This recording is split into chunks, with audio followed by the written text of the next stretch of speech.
গতকাল কর্তামশাই এই মোরলা মাছগুলো এনে দিয়েছে, এনে দিয়ে বলছে যে এগুলো নাও, তোমার পছন্দের জিনিস, এগুলো রান্না করে খেও, আর কষ্ট করে বাছবে আর পরিষ্কার করবে। আর আমিও দেখো কিভাবে বাছতে বসে গেছি, সেটা আজকে করছি। গতকাল তো রান্না করতে পারিনি, ফ্রিজে রেখে দিয়েছিলাম। আর এই কলপাড় আছে আমার, এই কলপাড়ের মধ্যে সানে ফেলে আমি মাছগুলোকে ঠিক এইভাবে সবগুলোকে একসাথে ঘষে ঘষে আঁশ ছাড়িয়ে নিয়ে আর পেটটাকে ঠিক এইভাবে গেলে গেলে পেট পরিষ্কার করে ফেলি, মাছ পরিষ্কার করে ফেলি। তোমরা কিভাবে করো অবশ্যই। শুভ সন্ধ্যা বন্ধুরা। এখন আমি এই যে চা খাচ্ছি, সন্ধ্যা বলতে 8টা বেজে গেছে। এখন ওই দুপুরবেলা তোমাদেরকে তো আজকে ঠিকমতো ভিডিও করতে পারিনি, সকাল থেকে ভীষণ ব্যস্ততার মধ্যে ছিলাম। কর্তামশাই ডিউটি চলে যাওয়ার পর আমি উঠে সেই এত কাজে ব্যস্ত হয়ে গিয়েছিলাম, যার জন্য টুকিটাকি অনেকগুলো কাজ, কারণ ওই মেলাতে গিয়েছিলাম তো 2 দিন আগে, তো 4টে গাছ কিনে নিয়ে এসেছিলাম। 4টে না, সরি, 3টে গোলাপ গাছ কিনে নিয়ে এসেছিলাম মেলা থেকে। তোমাদেরকে দেখাবো সেটা। এবার সেই গাছ 3টে লাগিয়েছি। তো টবে মাটি ভরা, টব তৈরি করা, এই অনেক রকম ফ্যাচাঙের কাজ আর কি, ঝামেলার কাজ যেটাকে বলে, সেই করতে গিয়ে আজকে আমি একদম যে আমি যে ভিডিওটা করব সেই সময় পাইনি, তোমাদের সাথে কথা বলতেই আমি সুযোগ পাইনি। গুড মর্নিং বলবো বা সকালে শুভেচ্ছা জানাবো, কিচ্ছু হয়নি। আমার খালি মাথায় চিন্তা কতক্ষণে ওটা করব, কারণ কোমরে ব্যথা, সেই নিয়েই আমি মাটি খুঁড়ে তারপর টবে ভরে তারপরে গাছ লাগিয়েছি। তারপরে কয়েকটা গাছের গোড়াতে সারও দিয়েছি। এই করতে গিয়ে বেলা 1:30টা বেজে গেছে আমার। আর ওই কারণে আর তোমাদের সাথে আমি দেখাও হয়নি আর কথা বলাও হয়নি। তো এখন তো রাত্রি 8টা বাজে। দুপুরবেলা মাছ বাজবার সময় মোরলা মাছ নিয়ে এসেছিলো কর্তামশাই গতকাল, সেটা ফ্রিজে রেখে দিয়েছিলাম, সেটা তো আর করা হয়নি। তো আজকে সেই বেছেছি কুটেছি, সেই তখন একটু তোমাদেরকে দেখিয়েছিলাম, তারপরে তো আর কোনো কথাই হয়নি। এখন সেই মাছটা রান্না করব। তো কর্তামশাই বললো যে তুমি এখন রাত্রেবেলা রান্না করো, সকালে উঠে পারবে না, আমার অনেক ঝামেলা এই মাছ রান্না করতে, অনেক সব রকম সবজি দিয়ে রান্না করব, শিম, আলু, বেগুন, পেঁয়াজকলি, এসব কিছু দিয়ে আমার খেতে খুব ভালো লাগে। সেই রান্না করব বলে একটু সময় লাগবে। তো সকালবেলা কেটে কুটে রেখে দিলে সকালে হয়ে যায়, কিন্তু একসঙ্গে একটা চাপ পড়ে যায় আর কি, আবার চা করতে হয়, তারপর ভাত করতে, মানে সব কিছু আর কি একটা ঝামেলার ব্যাপার এসে যায়, অনেক সকালে আর কি হয়ে ওঠে না। তো সে কারণে বললো এখন রাত্রে করে রাখো, শীতকাল তো কোনো। এসে গেছি সবজি কাটতে। ওহো, শিমটা বের করা হয়নি, এই যে শিমটা রয়েছে, শিম আর ধনে পাতা সব একসাথে কেটে টেটে রেডি করে নিয়ে তারপর রান্না চাপাবো।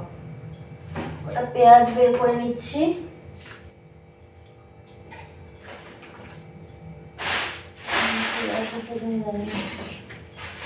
কচুটা নষ্ট হয়ে যাবে, কচুটাও রান্না করতে হবে।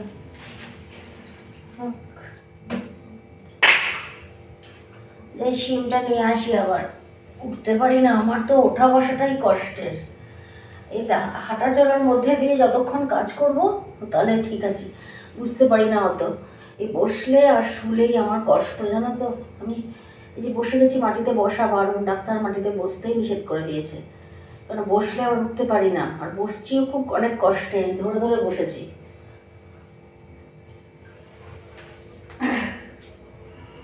করবো আর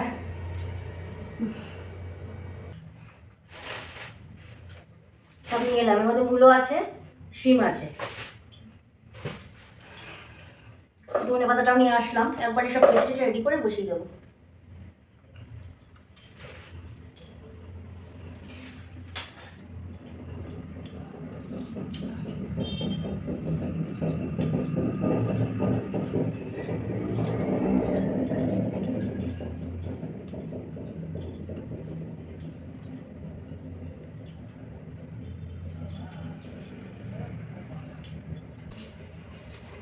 কালকে তোমাদেরকে দেখাবো কোথায় কীভাবে গাছ লাগিয়েছি, কটা গাছ, ছোট ছোট গোলাপ গাছগুলো, খুব যে একেবারে ভালো তা নয়, গাছগুলো কেমন যেন দুর্বল একদম গাছ, তাও আমি নিয়ে এসেছি, একটু কম দামে দিয়ে দিল। ভাঙা মেলায় তো দিয়ে গিয়েছিলাম, তো পরশু দিন, কালকে মেলা শেষ হয়ে গেছে, পরশু দিন দুপুরবেলা কর্তা সে নিয়ে গেছে। মৌরি চিবোচ্ছি, চা খেয়েছি, মুখটা কেমন যেন, জিভটা টক টক লাগছে, কেমন যেন লাগছে, মৌরি চিবোচ্ছি। আলু কাটার পরে তারপরে আমি কেটেছি পেঁয়াজকলি আর শিম, তারপর পেঁয়াজও কুচি করে নিয়েছি। এখন এটা একটু পরিষ্কার করে নিই সবজির খোসাগুলো।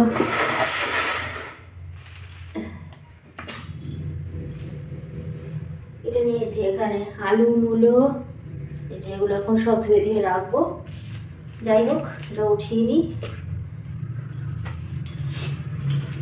আজকে আর সোয়েটার পরিনি বন্ধুরা, কি করব, সেরকম একটা ঠান্ডা লাগছে না ঘরে, আর কাজের সময় সোয়েটার পরে না কাজ করা যায় না, ভীষণ অসুবিধা। এটাতেই আমার অসুবিধা হচ্ছে, বারবার হাতটা না নেমে যাচ্ছে।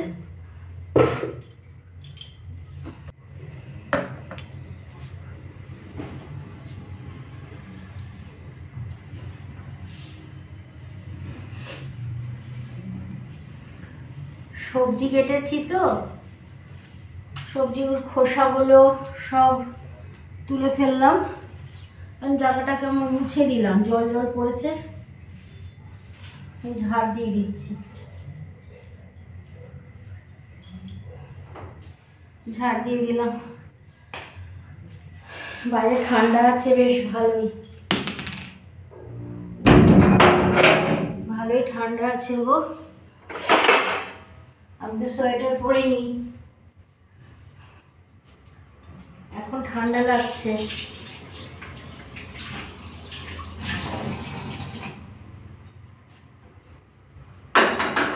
ভাতটা জাল দিয়ে দিই।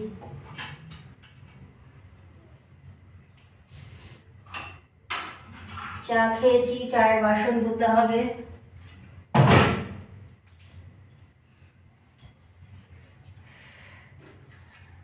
দিনের বেলা সব রান্না বান্না সেরে ফেলাই ভালো, সন্ধ্যের পর না শীতের সময় ভীষণ অসুবিধা হয়।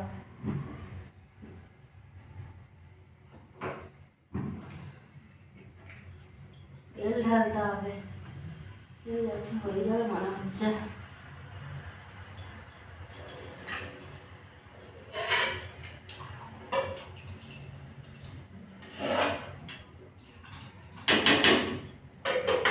ভাতটা একটু বাকি আছে।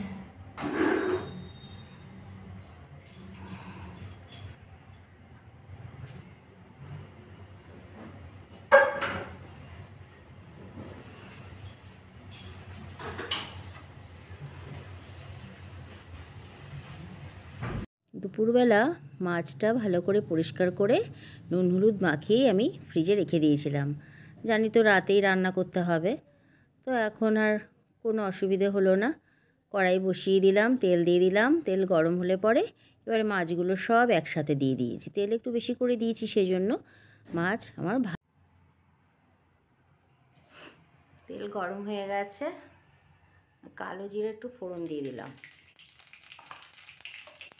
এটা সম্পূর্ণ কালো জিরে ফোড়ন দিয়ে রান্না হয়, ভালো লাগে আর কি, অন্য কোনো ফোড়ন দিলে অত ভালো লাগে না এই ছোটো মাছ।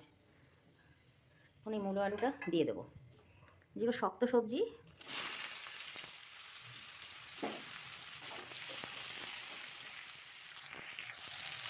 আলু মূলোর মধ্যে এখন আমি পরিমাণ মতো একটু হলুদ গুঁড়ো দিয়ে দিলাম, তারপরে আলু মূলোটাকে একটু ভাজা ভাজা করে নিলাম, নিয়ে পেঁয়াজ কুচিটা দিয়ে দিয়েছি। এবার পেঁয়াজ কুচি দিয়ে কিছুক্ষণ একটু নাড়াচাড়া করে বেশ একটু ভাজা ভাজা হয়ে গেলে আমি শিম আর পেঁয়াজ কলি যে কেটে রেখেছিলাম সেটা দিয়ে দিলাম, দিয়ে এবার বেশ কিছুক্ষণ একটু খুন্তি দিয়ে নাড়াচাড়া করে ভাজা ভাজা করে নিচ্ছি। আর এই যে বেগুনটা কিন্তু আমি এখানে দেব না, এখন বেগুনটা আমি আলাদা ভেজে পরে দিয়ে দেব। তো আমি এর মধ্যে দিয়ে দিলাম একটু লঙ্কা গুঁড়ো 1 চামচের মতো, আর হাফ চামচ জিরে গুঁড়ো, হাফ চামচ ধনে গুঁড়ো দিয়ে এবার আমি সবজিটাকে ভালো করে একটু কষিয়ে নিলাম, নিয়ে তারপরে পরিমাণ মতো একটু জল দিয়ে দিলাম, সেদ্ধ হতে যতটা জলের প্রয়োজন ততটুকু জলই আমি দিলাম পরিমাণ মতো। এবার আমি নুনও দিয়ে দিয়েছি, এবার একটু নাড়াচাড়া করে নিলাম, নিয়ে ওই পাশে আমি আরেকটা কড়াইয়ের মধ্যে বসিয়ে দিলাম বেগুন ভাজা। বেগুনটাকে আলাদা করে ভেজে নিলে একটু সুবিধে হয়, ওটা একদম নরম সবজি তো, ওটা আমি পরে মাছের সাথেই দিয়ে দেবো। বেগুন ভাজাটা যখন মাছ দেবো সবজির মধ্যে তখনই আমি বেগুনটাও দিয়ে দেবো। তো এবার আমি মাছ আমার দেওয়া হয়ে গেছে, বেগুন ভাজাটাও আমি দিয়ে দিয়েছি, আর এরপর মোটামুটি জলটাও টেনে গেছে, ধনেপাতা ওপর থেকে ছড়িয়ে দিলাম। রান্না আমার কমপ্লিট হয়ে গেল, মোরলা মাছের চচ্চড়ি। রাতের বেলা এই গরম গরম মোরলা মাছের চচ্চড়ি আর ভাতও কিন্তু একদম গরম ধোয়া ওঠা ভাত, এই দিয়ে ভালোই আমরা খেলাম। আজকের মতো এখানেই ব্লগটা শেষ করলাম। ব্লগটা পুরো শেষ করলাম না, মানে আমার ভিডিওটা শেষ করলাম এই রাতের মতো। কালকে আবার দেখা হবে সকালে তোমাদের সাথে, ব্লগটা আমি কাল সকালেই শেষ করব। তো আজকে এখানেই রাখছি, এই পর্যন্ত, গুড নাইট। গতকাল রাতের বেলা রান্নাবান্না সেরে খেয়ে উঠতে বেশ রাত হয়ে গিয়েছিল, রাত্রি প্রায় 12টা 10-15 বেজে গেছে। এখন আর এগুলো ধোয়া মাজা করতে একটু ইচ্ছে হচ্ছিল না। আজ সকালে ঘুম থেকে উঠেই কর্তামশাইকে যতটুকু যা বেড়ে দেওয়ার সব জোগাড় করে দেওয়ার করে দিলাম। কর্তামশাই ডিউটি চলে গেল আর আমি এই কাজে লেগে গেলাম। Welcome back to my channel Aparna ক্রিয়েশনে। তোমাদের সবাইকে জানাই অনেক অনেক স্বাগত আর একটা সুন্দর সকালের শুভেচ্ছা, আর তোমাদের জন্য রইল অনেক অনেক ভালোবাসা। কালকে রাত্রি 8টা থেকে তোমাদের সাথে আমি দেখা করেছি, রাত্রি 8টার সময়। 8টার সময় আমি ভিডিও করা শুরু করেছি, তোমাদের সাথে সরাসরি কথা বলতে পেরেছি। আর তারপরে এই যে আজকে সকালে এই এখন কর্তামশাইয়ের বিছানা পরিষ্কার করতে এসেছি। সকালে কর্তামশাই চলে গেছে ডিউটিতে, রান্নাবান্না খালি ভাতটাই করে দেওয়া হয়েছে। আর কালকে রাতে তো দেখলে তোমাদের সাথে সবই শেয়ার করেছি, রান্নাবান্না আমার করে রেখেছিলাম, আর ওইটা দিয়েই নিয়ে চলে গেছে, ওই মোরলা মাছের চচ্চড়ি যে রান্না করেছিলাম, ব্যাস। আর সেই জন্য রান্নার চাপটা একটু কম ছিল। আর এখন এই বিছানা পরিষ্কার করতে এসেছি। সকালের এমনি অন্যান্য সব কাজ হয়ে গেছে, এই ঘরের বিছানাটা তোলা বাকি রয়েছে। ওই ঘরের বিছানাটা অর্ধেক তুলেছি আর তোলা হয়নি, কারণ অন্যান্য কাজ ছিল, কাচা ধোয়া মেলা সব হয়ে গেছে। ওই দিকে ধ্যান দিতে গিয়ে এদিকে একটু দেরি হয়ে যায়, বিছানাটা ঝট করে তুলতে পারি না সকালে উঠেই, কারণ সকালে উঠেই আগে রান্নাঘর, না হলে নিজের সকালে যত বাসি কাজ সেই সব দিকে আমাকে চলে যেতে হয়, সেই কারণে বিছানাটা পড়ে থাকে আমার। তো বাসি বিছানা একটা বিচ্ছিরি লাগে, এত বেলা পর্যন্ত পড়ে থাকে, কিন্তু কিছু করার নেই, আমার একা মানুষ তো। আজ আরেকজনকে বলবো যে ছেলে মেয়ে বা কেউ আছে তুলে ফেল, আর সকালে ডিউটি যাওয়ার একটা তাড়া থাকে। আর শীতের বেলা, হ্যাঁ বেলা একটু বড় হয়েছে সেটা ঠিক কথাই, তো আস্তে আস্তে সব কিছু ঠিকঠাক হয়ে যাবে। এরপরে ভেবেই রেখেছি যে একটু ব্যালেন্স রেখে কাজ করতে হবে, কারণ বিছানা বেশি বেলা পর্যন্ত পড়ে থাকলে সত্যিকারেরই ভালো লাগে না। আর এই যাই হোক, এখন বিছানাটা তুলে নিই। এই বিছানাটা এই যে দেখো পড়ে রয়েছে কেমনভাবে।